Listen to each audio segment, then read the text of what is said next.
Hello friends, welcome to back Exam Mitra Classes YouTube channel में। आज की वीडियो बहुत ही ज़्यादा इंपॉर्टेंट होने वाली। जो विद्यार्थी 2023 की बोर्ड परीक्षा देना चाहते हैं और very most important question chemistry में चाहते हैं, तो ये वीडियो उन्हीं के लिए बनी है। Class 12th chemistry most important question जो बहुत ही ज़्यादा विद्यार्थी की प्रॉब्लम होती है कि वो केमिस्ट्री को अच्छे से याद नहीं कर सकते, तो उनके लिए हम वीडियो लेकर आए हैं और टारगेट 95 प्लस लेकर चलेंगे, तभी बोर्ड परीक्षा में एक बहुत ही अच्छा स्कोर देखने के लिए मिलेगा। तो मोस्ट इंपोर्टेंट क्वेश्चन है जो हर साल लगातार बोर्ड परीक्षा में पूछे जाते हैं, उन्हीं क्वेश्चनों को आपको बताया गया। आप क्या करेंगे, अच्छे से रिवीजन करेंगे। आपको क्या करना है, इन क्वेश्चनों को अच्छे से याद कर लेना है, एक रफ में नोट कर लेना है, जिससे कि आप बोर्ड परीक्षा में जब देना जाए तो आपको इन क्वेश्चनों को सिर्फ रिवीजन करना रह जाएगा। ठीक है, तो चलते हैं अपने टॉपिक की ओर। बहुत ही ज्यादा मोस्ट इंपोर्टेंट क्वेश्चन है।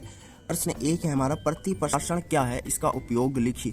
ये बहुत बार प्रश्न पूछा गया है केमिस्ट्री में, तो आपको अच्छे से इन प्रश्नों को याद कर लेना है, तैयार कर लेना है, जिससे कि आपको बोर्ड परीक्षा में कोई भी परेशानी ना हो। तो चलते हैं, इसका उत्तर देखेंगे किस प्रकार है। उत्तर है, यदि प्रसारण दाब से अधिक दाब विलयन पर लगाया जाता है। तो प्रश्न को ध्यान से समझना है और अच्छे से आपको एक जगह नोट कर लेना है, जिससे कि आपको याद करने में कोई परेशानी ना हो। यदि प्रसारण दाब से अधिक दाब विलयन पर लगाया जाता है तो विलायक के जो अणु होते हैं, तो विलायक के अणु विलयन अधिक सांद्रता से शुद्ध विलायक कम सांद्रता की ओर प्रवाहित होने लगता है, क्योंकि यह प्रक्रिया प्रसारण की क्रिया के विपरीत दिशा में होती है। आपको यहाँ तक समझ में आ गया होगा। बहुत ही आसान तरीके से मैंने बहुत जगह देखा, उसके बाद मैंने इतने आसान तरीके से टॉपिक को समझाने की कोशिश की है। यदि प्रसारण दाब से अधिक विलयन दाब पर लगाया जाता है तो विलायक के जो अणु होते हैं वो विलयन अधिक सांद्रता से शुद्ध विलायक कम सांद्रता की ओर प्रभावित होने लगता है। चूँकि यह प्रक्रिया प्रसारण की क्रिया के विपरीत दिशा में होती है, इसलिए यह क्रिया व्युत्क्रम प्रसारण कहलाती है। बस डेफिनेशन आपको यही लिखनी है, बिल्कुल आसान तरीके से। अब मैं आपको इसका उपयोग बताऊंगा, जो हमसे पूछा गया इसका उपयोग लिखिए। तो इसका उपयोग बहुत ही आसान तरीके से लिखना है, बस आपको अच्छे से इन क्वेश्चनों को याद कर लेना है। ठीक है, तो इसका उपयोग लिखेंगे, इस प्रक्रम का उपयोग कर प्रयोग समुद्री जल प्राप्त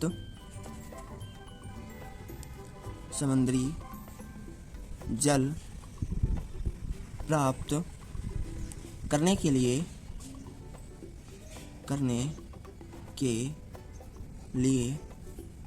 तथा घरों में शुद्ध पेयजल प्राप्त करने के लिए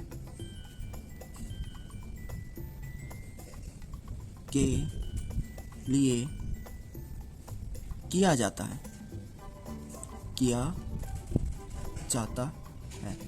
बस ये आपको उपयोग लिखना है। तो ये क्वेश्चन बहुत ही आसान तरीके से था, आपको ये पूरी तरीके से अच्छे समझ में आ गया होगा। और उपयोग आपको इस प्रक्रम का जो उपयोग होता है वो समुद्री जल प्राप्त करने के लिए तथा घरों में शुद्ध पेयजल प्राप्त करने के लिए किया जाता है। बस ये क्वेश्चन आपका यही तरीका था, बहुत ही आसान तरीके से था। आपको बस क्या करना है, अच्छे से याद कर लेना है। और वेरी मोस्ट इंपोर्टेंट क्वेश्चन है, हर साल पूछा जाता है ये प्रश्न। ठीक है, नेक्स्ट क्वेश्चन इसी तरीके से देखेंगे जो हर साल लगातार पूछा जाता है कि अमीनो अम्ल की उभयधर्मी प्रकृति का संक्षिप्त वर्णन कीजिए। बहुत आसान तरीके से समझाऊंगा, बस आपको इस क्वेश्चन को पूरा अच्छे से देखना और समझना है। ठीक है, आंसर आपको इस तरीके से लिखना है, अमीनो अम्ल क्षारीय प्रकृति का अमीनो NH2, जो क्षारीय प्रकृति का अमीनो हो गया वो हो गया NH2 समूह, तथा अम्लीय प्रकृति का कार्बोक्सिलिक COOH समूह।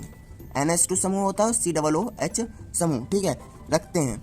जलीय माध्यम में NH2 समूह का एक जो प्रोटॉन होता है वो ग्रहण करता है तथा COOH समूह का एक प्रोटॉन मुक्त करता है। ठीक है, बस आपको ये चीज़ अच्छे से समझ लेना है। बस आपको यह एक बार अच्छे से समझ लेना है, जो क्षारीय प्रकृति का अमीनो NH2 होता है वो एक जो प्रोटॉन होता है वो ग्रहण करता है, जबकि COOH समूह का एक प्रोटॉन मुक्त करता है। इतना समझ में आया? आगे देखते हैं। जिसके फलस्वरूप लिखा है, जिसके फलस्वरूप एक ध्रुवीय आयतन बनता है। इन दोनों के फलस्वरूप एक ध्रुवीय आयतन बनता है, जिसे ज्वेटर आयन भी कहते हैं। यहाँ पे एक आपका क्वेश्चन इस तरीके से भी पूछा जाता है, ज्वेटर आयन किसे कहते हैं? तो बस आपको अमीनो अम्ल से लेके ज्वेटर आयन कहते हैं। बस इतनी डेफिनेशन आपको एक क्वेश्चन यहाँ पे भी बनाता है। ठीक है, उसके बाद लिखेंगे, इस रूप में अमीनो अम्ल तथा क्षार दोनों के समान। ठीक है, इस रूप में अमीनो अम्ल तथा क्षार दोनों के समान व्यवहार करता है, अतः यह प्रकृति में उभयधर्मी होते हैं। बस आपको यही डेफिनेशन अच्छे से लिखनी है। व्यवहार करता है अतः यह प्रकृति में उभयधर्मी होता है। ठीक है, अब मैं आपको इसको समझाऊंगा किस तरीके से आपको रिएक्शन कैसे करते हैं। तो RCH ये हमारा प्रोटॉन हो गया और NH2 हमारा एमिनो। ठीक है, और COOH ये हमारा कार्बोक्सिलिक हो गया। ठीक है, उसके बाद ये रिएक्शन दोनों तरफ से हो सकती है। RCH3 और NH3HC ये हमारा जो बन गया वो एक बन गया द्विध्रुवीय आयतन। ठीक है, और इसमें जैसे कि आपको पता चल गया होगा कि NH2 ने एक क्या करा, प्रोटॉन जो है वो ग्रहण करा और COOH ने एक प्रोटॉन को मुक्त कर दिया। तो यही आपको अगर रिएक्शन अच्छे से समझ गए तो आप डेफिनेशन आराम से उसे सॉल्व कर सकते हैं। बिल्कुल समान इसी तरीके से आपको बोर्ड परीक्षा में लिखना है और आपको 2 से 3 नंबर का ये प्रश्न पूछा जाता है जो आपको पूरे तरीके से मिल जाएगा। नेक्स्ट प्रश्न देखेंगे, बहुत ही ज़्यादा पूछा जाता है, मोस्ट इम्पोर्टेंट है। प्रश्न नंबर हमारा 3 है, द्रव्य स्नेही सॉल्ट द्रव्य विरोधी सॉल्ट की अपेक्षा अधिक स्थायी क्यों होते हैं। Very very most important question, बहुत बार पूछा गया है, तो आपको इस प्रश्न को भी अच्छे से याद कर लेना। आइए इसका आंसर देखते हैं क्या लिखा है।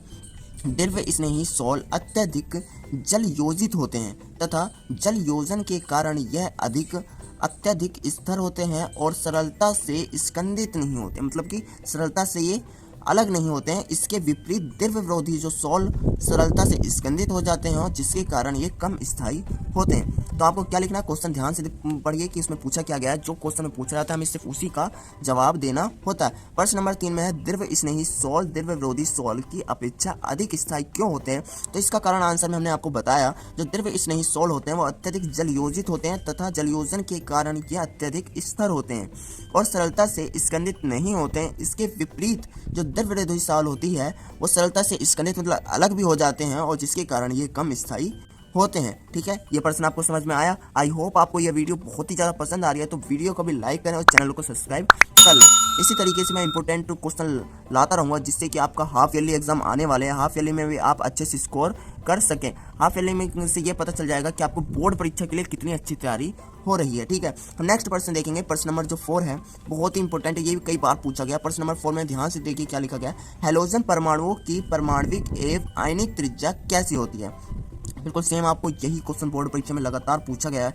हो सकता है 2023 की बोर्ड परीक्षा में ये 100% पूछा जाए। तो आपको क्या करना है, बहुत आसान तरीके से इस क्वेश्चन को मैं आपको समझाऊंगा, बस आपको याद करना है। आप इन सभी क्वेश्चनों को एक जगह रफ में या कहीं एक अच्छी नोट बना के नोट कर लें, जिससे कि आपको यह बार बार वीडियो देखने की जरूरत नहीं पड़ेगी। और अगर आप थोड़ी मेहनत करेंगे तभी आप हाफ ईयरली हो या बोर्ड परीक्षा एग्जाम हो, आप तभी अच्छा स्कोर पा सकते हैं। प्रश्न नंबर 4 है, हैलोजन परमाणुओं की परमाणविक एवं आयनिक त्रिज्या कैसी होती है। इसका आंसर आपको बहुत आसान तरीके से समझाऊंगा। हैलोजन परमाणुओं की जो त्रिज्या अपने आवर्त में, ध्यान से समझना, हैलोजन परमाणुओं की त्रिज्या अपने आवर्त में अन्य तत्वों की अपेक्षाकृत छोटी होती है। इसने क्या कहा, जो त्रिज्या होती है अपने आवर्त में हैलोजन परमाणुओं की, ठीक है, जो त्रिज्या होती है अपने आवर्त में वो बाकी के मुकाबले सबसे छोटी होती है, क्योंकि आवर्त में बाएं से दाएं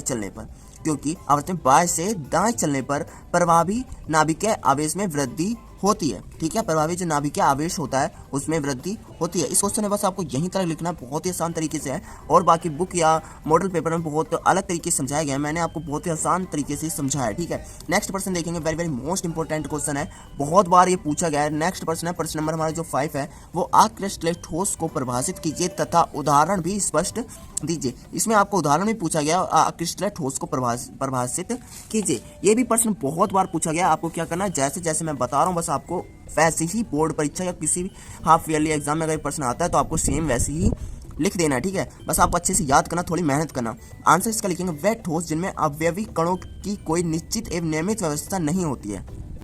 ध्यान से समझना, वे ठोस जिनमें अवयवी कणों की कोई निश्चित एवं नियमित व्यवस्था नहीं होती है, अर्थात इसके कहने का मतलब है अवयवी कणों की लघु प्रासी व्यवस्था पाई जाती है। अर्थात अवयवी कणों की जो लघु प्रासी व्यवस्था पाई जाती है अक्रिस्टलीय ठोस कहलाते हैं। ठीक है, बस आपको डेफिनेशन यही लिखनी है। अब उदाहरण जो लिखना है वो आपको मैं बताऊंगा। उदाहरण जैसे कि होता है, इसमें होता है हमारा कांच, ठीक है, कांच, रबड़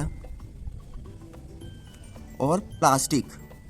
ठीक है, ये हमारे 3 उदाहरण हो गए।